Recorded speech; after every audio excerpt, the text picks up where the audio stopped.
By now, you should have a good idea of what you can expect from hell.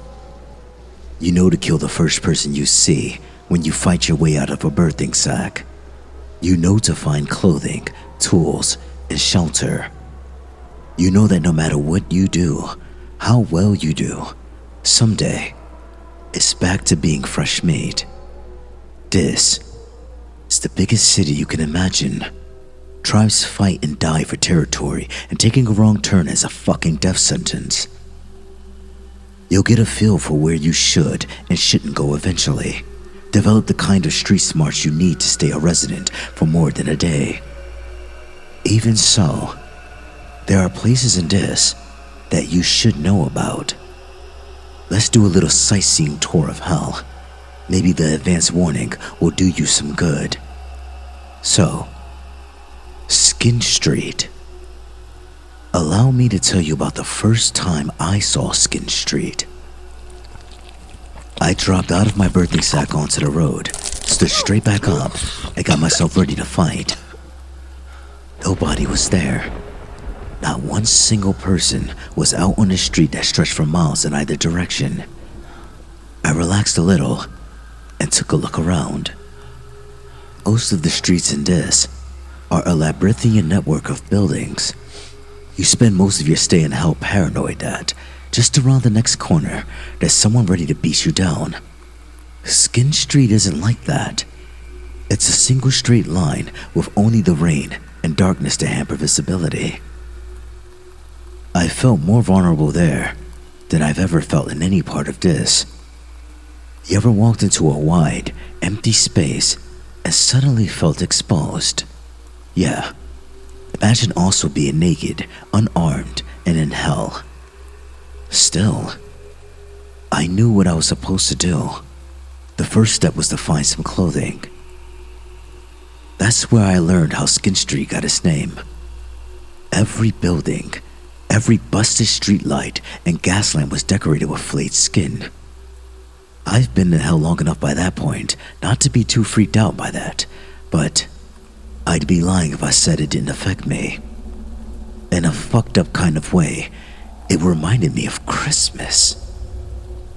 You know, people hanging wreaths and lights from their houses, that sort of thing. I remember the time I spent with my family, with my kids on Christmas morning.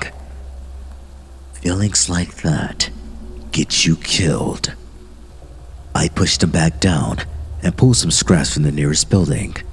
If somebody was going to leave clothing material lying about, I may as well take it, right?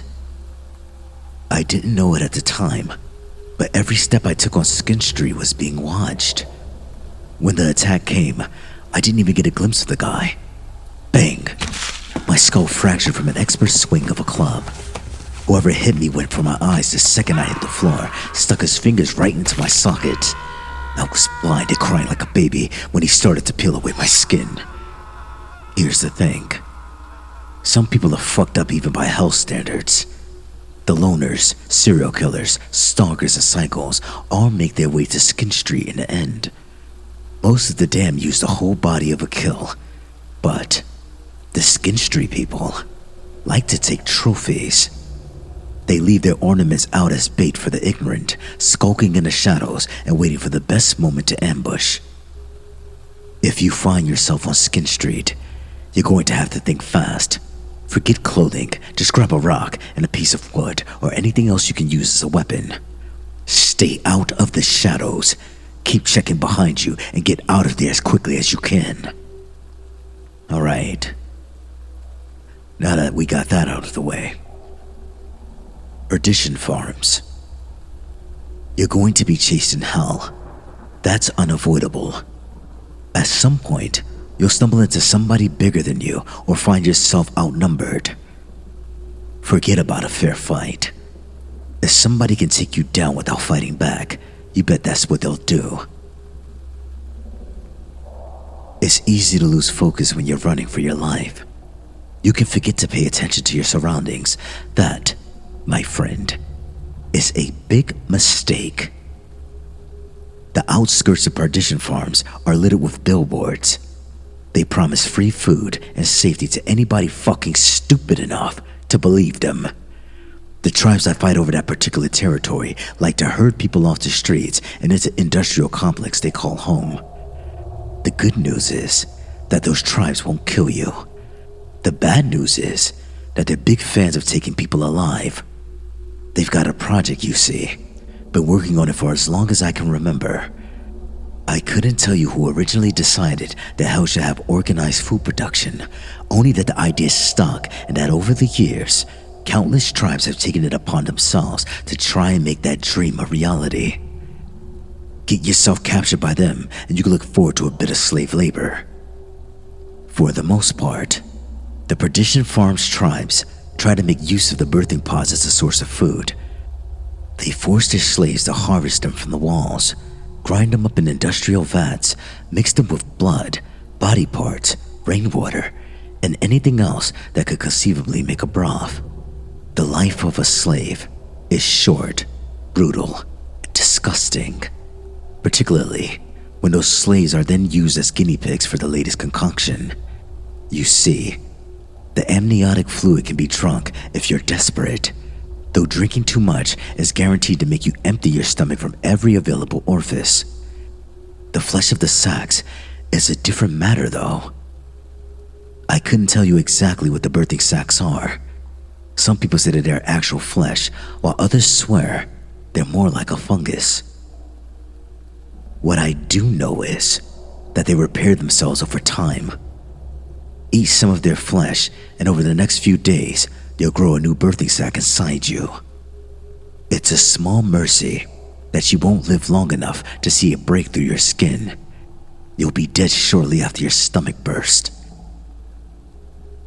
If you're lucky, your days as a slave will end when the tribe decides they want some real meat. They're not stupid enough to test their broth themselves, not when there's no shortage of slaves in hell. Look, I can't force you to stay out of Perdition Farms. I can only offer advice.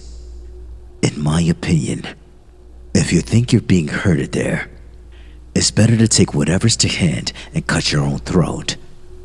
I take fresh meat status 100 times before spending another day on the farms. Next, the boneyard. So, maybe you're thinking to yourself, hey, I'm the kind of nutjob who joined a cult.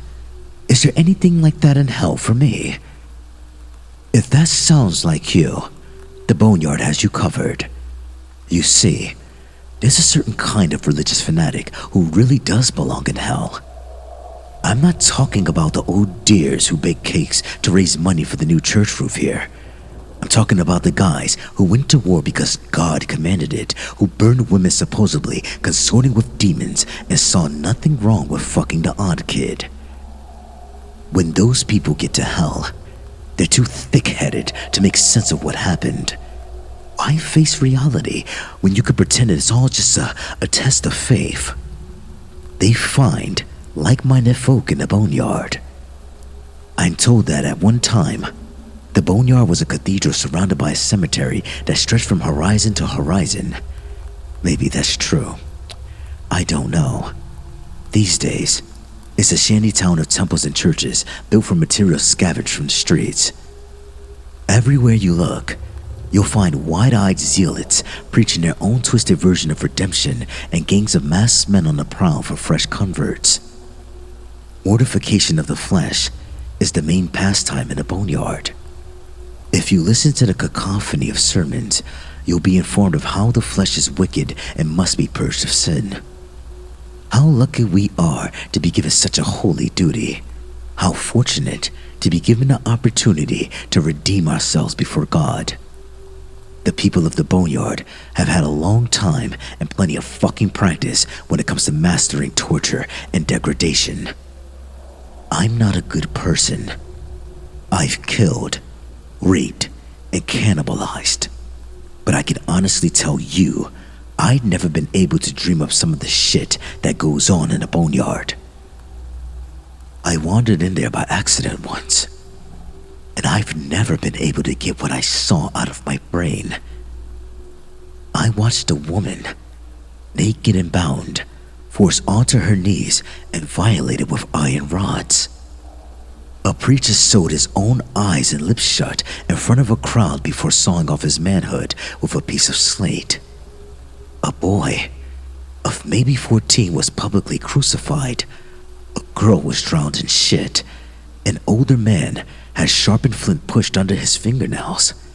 And I could list off 100 other atrocities done in the name of redemption. Stay away from the boneyard. The people there decided the hell just isn't hellish enough for their liking. Forget about redemption. Forget about God. The only way out of hell is by riding a pillar of fire and taking over a living body. Focus on that if you want to escape. The damned can't offer you salvation. The damned only offer pain. This concludes our story. Thank you for listening. I hope you enjoyed the content. Please like, comment, and subscribe, and I'll see you in the next video. Bye.